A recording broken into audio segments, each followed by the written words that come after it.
بسم اللہ الرحمن الرحیم۔ السلام علیکم۔ اردو سٹوری پوائنٹ میں خوش آمدید۔ ویورز، اردو سٹوری پوائنٹ میں آج آپ ایک اور سچی کہانی ملاحظہ فرمائیں گے، لیکن کہانی شروع کرنے سے پہلے آپ سے درخواست ہے کہ سبسکرائب کا بٹن دبا کر اردو سٹوری پوائنٹ کے ساتھ جڑ جائیے اور ہماری ویڈیو سب سے پہلے دیکھنے کے لیے بیل آئیکن کو ضرور کلک کیجیے۔ میں یہ تو نہیں کہوں گی کہ مجھے بچپن سے ٹی وی پر کام کرنے کا شوق تھا، لیکن جب اچھے ڈراموں میں لڑکیوں کو معیاری اداکاری کرتے دیکھتی تو ان کرداروں میں کھو جاتی۔ تب جی چاہتا کہ کاش ان کی جگہ ہوتی، معاشرے میں شہرت اور عزت ملتی اور میں فنکارہ کہلاتی۔ یہ لڑکپن کا زمانہ تھا، تبھی سوچیں ایسی تھیں۔ لڑکیاں گلیمر پسند کرتی ہیں اور طرح طرح کے خواب دیکھتی ہیں۔ شوبز کی دنیا بھی ان کو اپنی جانب متوجہ کرتی ہے۔ اس فیلڈ میں بلا شبہ بڑی کشش ہے۔ جب تک والد حیات رہے یہ ایک محال امر تھا، لہٰذا صرف سوچ کر رہ گئی۔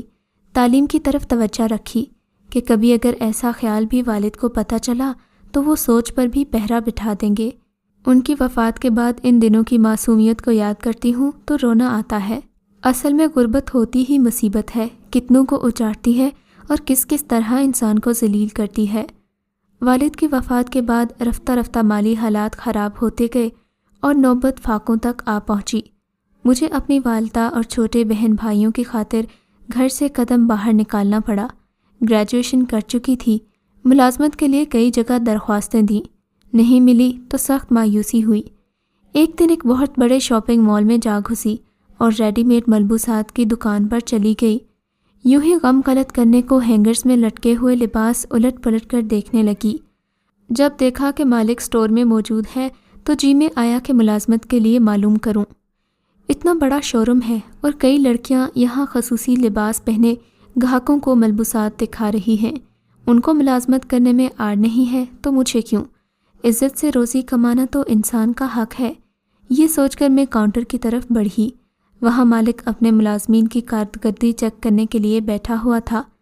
میں نے اسے مخاطب کیا کہ اگر آپ کو یہاں سیل گرل کی ضرورت ہو تو مجھے بتائیے گا، مجھے ملازمت چاہیے۔ اس نے بغور میری طرف دیکھا اور کہا، آپ کی تعلیم کیا ہے؟ میں نے کہا کہ میں BA پاس کر چکی ہوں۔ اس نے پوچھا کہ ملازمت کیوں کرنا چاہتی ہو؟ میں نے کہا کہ بہن بھائیوں اور والدہ کی کفالت کے لیے۔ والد کے کام کا پوچھا تو میں نے بتایا کہ ان کی وفات کو 2 سال ہو گئے ہیں۔ بولا کہ ٹھیک ہے، آپ کو عارضی طور پر کچھ عرصہ کام کرنا ہوگا، اگر آپ اچھی ورکر ثابت ہوئیں تو ہم آپ کو مستقل رکھ لیں گے۔ تنخواہ کیا ڈیمانڈ کرتی ہیں؟ جو آپ دوسروں کو دیتے ہیں، میں نے جواب دیا۔ اگر یہاں مجھے ملازمت پر رکھ لیا گیا اور میری تنخواہ 1000 روپے مقرر کی گئی، اس وقت یہ روپے بھی کافی ہوتے تھے، تقریباً آج کے 10,000 کے برابر ہوں گے۔ اگلے روز میرا تقرری لیٹر میرے پاس تھا۔ اسی روز سے میں نے وہاں کام شروع کر دیا۔ ہماری ڈیوٹی 8 گھنٹے تھی، کبھی کبھی 10 گھنٹے بھی کام کرنا پڑتا تھا۔ عید کے دنوں میں یہ ڈیوٹی 12 گھنٹوں پر چلی جاتی تھی۔ بہرحال اپنی مجبوریوں کے حصار میں گھری تھی۔ گھر میری ہی تنخواہ سے چلتا تھا۔ بہن بھائی والدہ سب سکون میں آ گئے تھے۔ 1 سال بعد میں تھکنے لگی، کام زیادہ اور اجرت کم معلوم ہونے لگی۔ ایک روز کچھ افسردہ سی بیٹھی تھی کہ میرے ایک سینئر سیلز مین نے کہا، شازیہ تم نے ایسی شکل کیوں بنا رکھی ہے؟ کیا میں تمہاری اس پریشانی کی وجہ معلوم کر سکتا ہوں؟ میں نے طبیعت ٹھیک نہ ہونے کا بہانہ بنایا تو وہ بھی سمجھ گیا کہ ضرور مجھے کوئی مسئلہ ہے۔ میں نے اسے اپنا مسئلہ بتایا کہ یہاں پر کام زیادہ ہے اور تنخواہ کم ہے۔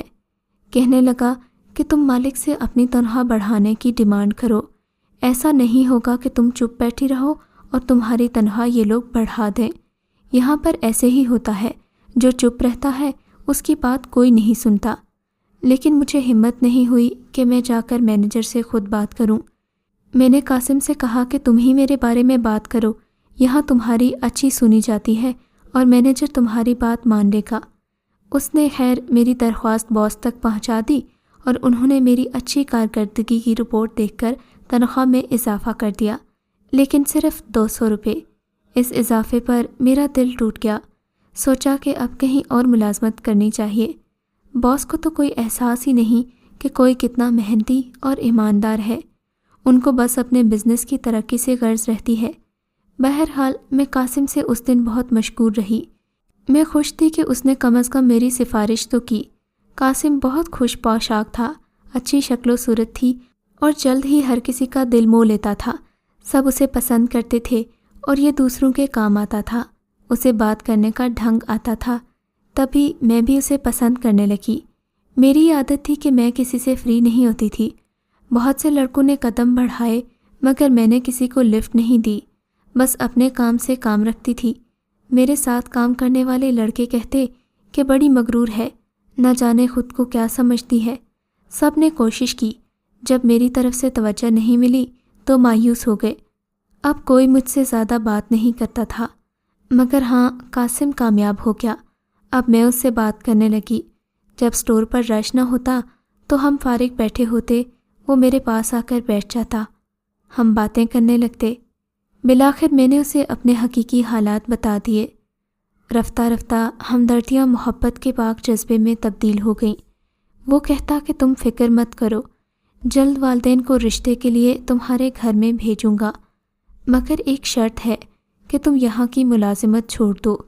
میں کہتی کہ قاسم، ملازمت فی الحال میری مجبوری ہے، جب تک میرا بھائی تعلیم مکمل نہیں کر لیتا میں یہ ملازمت کیسے چھوڑ سکتی ہوں؟ اس نے کہا ٹھیک ہے، ملازمت کرو مگر یہاں نہیں کسی اور جگہ۔ میں نے کہا کسی اور جگہ ملازمت کیسے کروں؟ مجھے تو کہیں نوکری نہیں ملتی۔ اس نے کہا کہ تم فکر نہیں کرو، میں تمہیں اس سے بھی اچھی ملازمت دلوا دوں گا، وہاں کام زیادہ نہیں اور تنخواہ یہاں سے اچھی ملے گی۔ میں اس بات پر خوش ہو گئی۔ اگلے روز میں مذکورہ پتے پر پہنچی۔ حیرت ہوئی کہ اس نے مجھے کہاں بھیجا تھا۔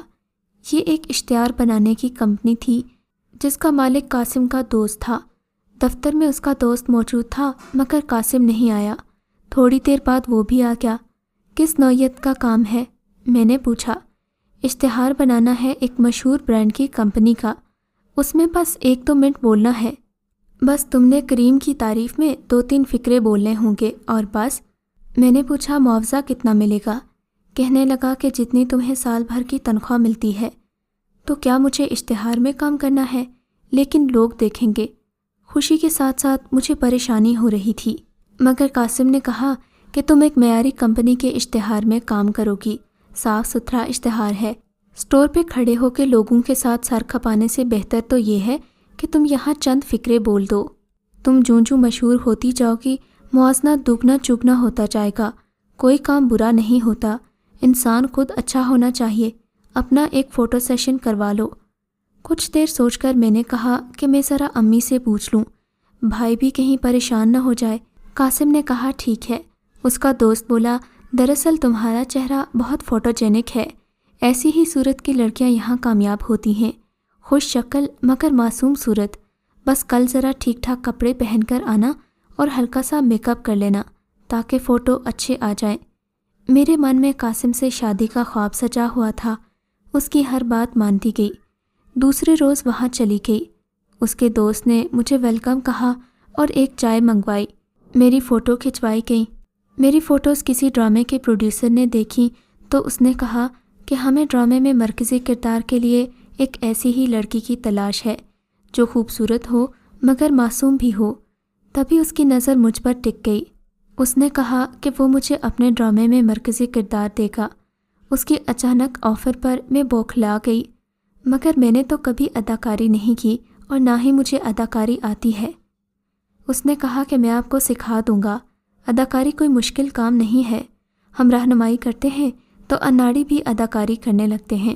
میں نے بہت سے اناڑیوں کو مشہور اداکار بنا دیا ہے، اس بات کی آپ فکر ہی نہ کریں، بس ہاں کہیے اور معاہدے پر دستخط کریں۔ میں نے قاسم کی طرف پریشان نظروں سے دیکھا۔ اس نے آنکھوں ہی آنکھوں میں اشارہ کیا کہ ہاں کہہ دو۔ نادان لڑکی، ایسا موقع مت گنوانا، ایسے موقع بار بار نہیں ملتے۔ مگر پھر بھی میں گھبرا رہی تھی۔ میں نے کہا کہ آپ اپنا نمبر دے دیں، میں کل آپ کو سوچ کر جواب دوں گی۔ ہم باہر آئے تو قاسم نے مجھے ٹھیک ٹھاک ڈانٹ دیا۔ کہنے لگا کون سا تم کوئی فلم کرنے جا رہی ہو جہاں تمہیں ڈانس کرنا پڑے گا؟ ایک ڈرامے میں صاف ستھرا رول ہی تو کرنا ہے، لاکھوں میں کھیلو گی، شہرت الگ ہوگی۔ اگلے دن میں قاسم کے دوست کے دفتر پہنچی، مگر وہاں ایک ہی شخص موجود تھا جس نے خود کو ڈائریکٹر بتایا تھا۔ اس کا نام شان سمجھ لیں۔ وہ مجھے دیکھتے ہی اٹھ کھڑا ہوا، بولا چلو اچھا ہوا کہ آپ آ گئیں، میں آپ ہی کے لیے نعمان صاحب سے بات کرنے آیا تھا۔ کمال ہے، نعمان ابھی تک نہیں آیا، میں اس کا انتظار کر رہا ہوں۔ تھوڑی دیر گزر گئی، تبھی اس نے میری جانب معنی خیز نگاہوں سے دیکھنا شروع کر دیا۔ میں کچھ گھبرا گئی، ایک اجنبی کے ساتھ تنہا کمرے میں بیٹھنا نہیں چاہتی تھی۔ جانے کو اٹھ کھڑی ہوئی، میں نے کہا مجھے اس ڈرامے میں کام نہیں کرنا۔ یہ کہہ کر میں اٹھ کھڑی ہوئی اور دروازے کی طرف بڑھی تو اس نے دروازہ ٹھک سے بند کر دیا۔ میرا دل دھڑک رہا تھا اور میں پسینے میں شرابور تھی، خوف زدہ کھڑی تھی۔ تبھی دروازے پر دستک ہوئی۔ خوش قسمتی سے دروازے پر نعمان کھڑا تھا۔ اس نے کہا کہ دروازہ کیوں بند کیا ہے؟ تو کہنے لگا کہ کچھ نہیں، یہ گھبرا رہی تھی، سوچا کہ اس کے ساتھ سکون سے بات کر لوں۔ اس کو قائل کرنا چاہتا تھا کہ میرے ساتھ کام کرنا منظور کر لو۔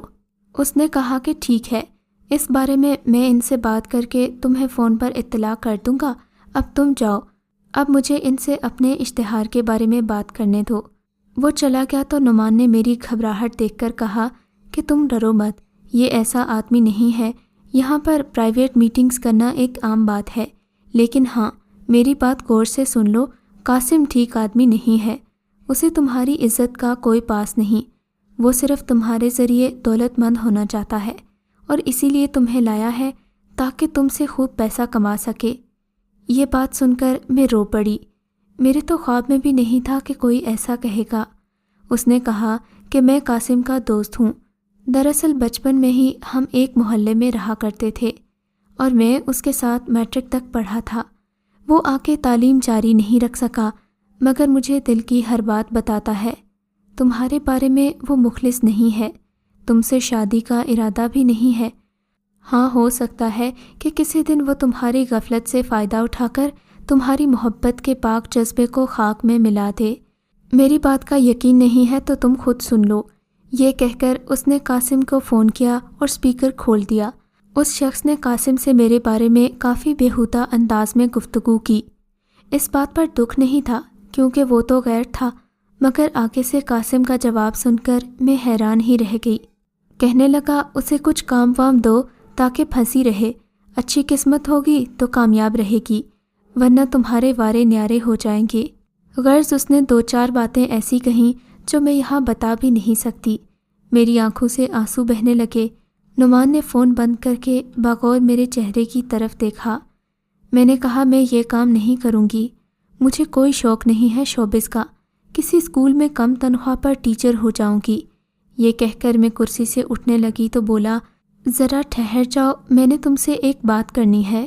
دیکھو میں تمہیں کسی دھوکے میں نہیں رکھوں گا، میں تمہیں قاسم کی حقیقت سے اسی لیے آگاہ کر رہا ہوں کیونکہ تم مجھے پسند آ گئی ہو، تمہاری معصوم صورت اور نادان فطرت مجھے بھا گئی ہے، میں تم سے شادی کرنا چاہتا ہوں اور تم گھر جا کر سنجیدگی سے سوچنا اور مجھے فون پر بتا دینا۔ دفتر بھٹکنے سے بہتر ہے کہ گھر بسا لو، میں تمہاری والدہ اور بہن بھائیوں کو سنبھال لوں گا جب تک تمہارے بھائی کمانے کے قابل نہیں ہو جاتے۔ مجھے ادراک ہوا کہ اس شخص کا ضمیر زندہ ہے، اس کی آنکھوں میں انسانیت کی چمک اور چہرے پر ضمیر کے زندہ ہونے کی گواہی دیکھی۔ میں جی کہہ کر گھر آ گئی۔ امی سے تذکرہ کیا تو وہ بولی مجھے نمبر دو، میں اس سے بات کروں گی۔ امی نے نعمان سے فون پر بات کی تو اگلے ہی دن وہ اپنی والدہ کو لے کر آ گیا۔ یوں ہمارا رشتہ طے ہو گیا۔ مجھے نعمان نے فون کر کے مبارکباد کہی، کہا کہ اچھا فیصلہ کیا ہے، لیکن کیسے کر لیا اتنا دانائی والا فیصلہ؟ میں نے کہا کہ جب آپ نے کہا تھا کہ میں تمہیں بہن تو نہیں بنا سکتا، مگر اس لفظ کی لاج رکھتے ہوئے نصیحت کرتا ہوں کہ ابھی گھر لوٹ جاؤ، کیونکہ ابھی زیادہ دیر نہیں ہوئی، ابھی تم نے کچھ نہیں کھویا، مگر آگے جا کے بہت کچھ گنوا دو گی۔ قاسم جان بوجھ کر نہیں آیا، وہ تمہیں میرے حوالے کر گیا ہے۔ مجھے آپ کی یہ بات بہت پسند آئی تھی۔ آپ نے مجھے قاسم کی طرح 1000 باتیں بنا کر سبز باغ نہیں دکھائے۔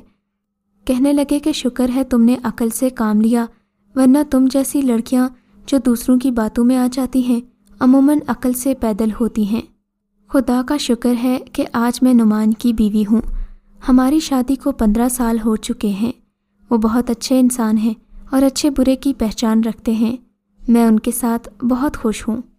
اگر آپ کو یہ کہانی اچھی لگی ہے تو اس ویڈیو کو ضرور لائک کیجیے اور کامنٹ سیکشن میں اپنی رائے کا اظہار ضرور کریں۔